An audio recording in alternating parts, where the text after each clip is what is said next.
Radhe Radhe, I am কেয়া। দিনটা ছিল 1 জানুয়ারি।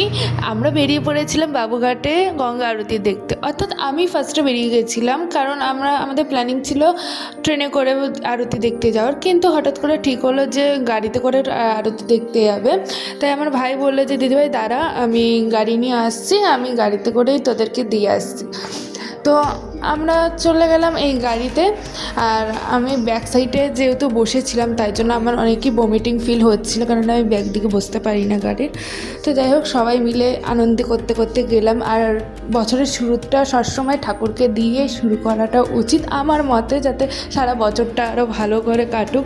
তো আমরা চলে এসেছিলাম ইডেন গার্ডেন। তো চলে এসেছি, আর এসে দেখি কি যে এত ভিড় হয়ে গেছে, বসার সিট পর্যন্ত পাইনি। এখানে কয়েকটা চেয়ার রাখা থাকে, তো এখানে চেয়ার পাইনি আমরা। তো আমরা সবাই বলছে এই বছরে নাকি সবথেকে বেশি ভিড় হয়েছে এই গঙ্গা আরতিতে, সবাই দেখতে এসেছে। প্রত্যেক বছরের থেকে এই বছরটা নাকি অনেক ভিড় হয়েছে। তো যাই হোক, আমরা দাঁড়িয়ে দেখবো বলে ঠিক করলাম। আর আমরা এইখানটা দাঁড়িয়েছি যাতে পুরো ভালোভাবে দেখা যায় গঙ্গা আরতিটা। আর প্রচুর লোক হয়েছে। তারপরে দেখলাম যে এখান থেকে খুব একটা ভালো দেখা যাবে না, তো সেই জন্য আমি ভিতরে চলে গেলাম। আর এইদিকে সব তৈয়ারি চলছে, সব কিছু গোছানো চলছে। আর এইগুলো দিয়ে আরতি করবে। আর এখানে আমি ফার্স্টবার আসিনি, আমি সেকেন্ডবার এসেছি উইথ মাই ফ্যামিলি। তো এখানে আমার মারা সামনে ঢুকে বসে পড়েছে, আর এখন হাসাহাসি চলছে, বলছে এক্ষুনি এখানে খিচুড়ি দেওয়া হবে, তোমরা সবাই বসে পড়ো। আর এখানে আমিও বসে পড়েছি, একটু ডিস্টেন্সে বসেছি যাতে ভিডিওটা ভালো করে তোলা যায়। আর তার সাথে সাথে আমার পাশে আমার বোনও বসে পড়েছে। আর তোমরা যদি এখানে চাও যে লঞ্চে করে তোমরা এই গঙ্গা আরতিটা দেখবে, ঠিক এরকম টাইপের লঞ্চ এখানে পাওয়া যায়। তো তোমরা বুকিং করে এই গঙ্গা আরতিটা লঞ্চে তুমি দেখতে পারবে। আর এখানে সব কীর্তনের দলরা সব ঢুকলো। আর সত্যি কথা বলতে আমারও মনে হচ্ছে উঠে পড়ে এদের সাথেই কৃষ্ণ নামে মগ্ন হয়ে যায়, কিন্তু পারলাম না আর কি। ফাইনালি সেই সময়টা চলে এসেছে যেখানে সব প্রস্তুতি নিচ্ছে, ফাইনাল প্রস্তুতি। আর এক্ষুনি শুরু হয়ে যাবে। গঙ্গা আরতিটা 6টা দিয়ে শুরু হয়, টোটাল 45 মিনিট টু 1 ঘন্টা পর্যন্ত হয়। আর তখনও অনেক লোক আসছে এই গঙ্গা আরতি দেখবার জন্য।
ফাইনালি এখন গঙ্গা আরতি শেষ। তো এখন এনারাও গঙ্গার পাড়ে যাচ্ছে কিছু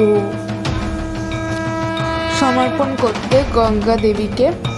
তো এখানে করে এরা যখন আবার ব্যাক করবে, এই যে প্রদীপগুলো দেখছেন যে ধরানো রয়েছে, এখানে এসে সবাই মানে আশীর্বাদ নেবে গঙ্গা দেবীর, এই তাপ মাথায় স্পর্শ করাবে। তো আমিও সবার মতন এখানে ওই প্রদীপের শিখার তাপ নিতে গেছিলাম, কিন্তু এত ভিড় আমি চলে এসেছি, এত ঠেলাঠেলি। তারপরে ভাবলাম যে পরে আবার যাব। তো ততক্ষণে আমি ওখান থেকে বেরিয়ে পাশে একটা দেবীর মন্দির আছে, তো সেখানে তোমাদেরকে দর্শন করাতে যাচ্ছি। এটা কোন দেবী তোমরা দয়া করে বলবে, মানে যারা জেনে থাকো এই যে এই মন্দিরে এটা কোন দেবী।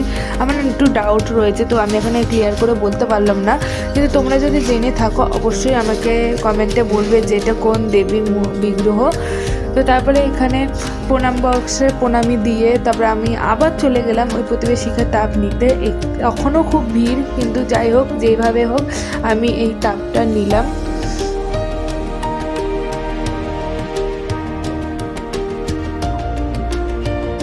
তারপর আস্তে আস্তে বাড়ির উদ্দেশ্যে রওনা হলাম। তোমাদের কেমন লাগলো আমার এই ভিডিওটা অবশ্যই আমাকে বলবে, এবং আরও ভিডিও আসতে চলেছে তোমাদের সামনে। ওই ভিডিওগুলো খুব সারপ্রাইজিং ভিডিও হবে, আর ওই ভিডিওগুলো পার্ট 1, পার্ট 2, পার্ট 3 করে দেবো। তো অবশ্যই আমার চ্যানেলটা সাবস্ক্রাইব করে রেখো।